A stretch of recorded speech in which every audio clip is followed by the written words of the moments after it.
THIRIKARI nirekeretie MBEU cia MPEMPE iri kwirikana gukindana na mirimo kenda kuongera maketha ja urimi nthigurune.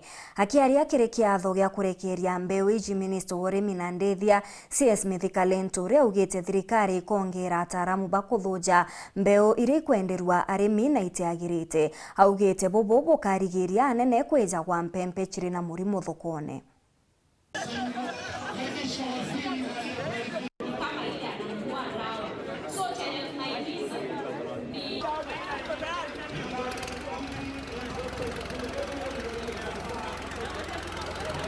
Wao wamekwambia kwamba ni KEFIS ambao tayari wameshakuelezea moja mbili.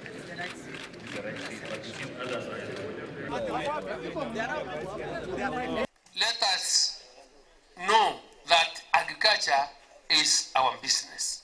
And if it is our business, then we must structure ourselves, we must do it in a way that is profitable.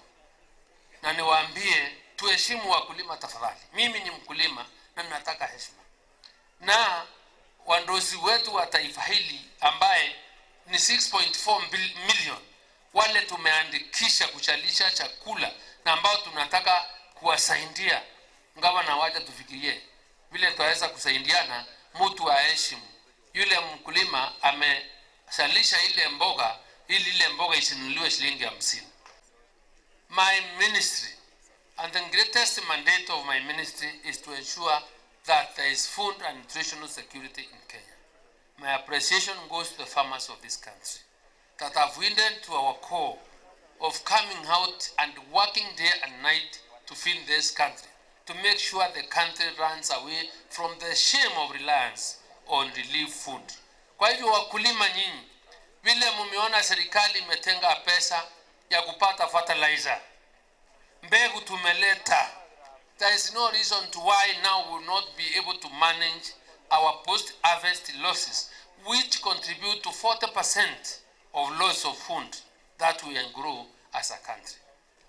Vile tumesikia mahindi mmeshalisha ya kutosha, maharagwe pia hiko, ili siweze kuharibika na ili tuweze kuwa na chakula cha kutosha. Basi hizi dryers leo tumelaunch hapa.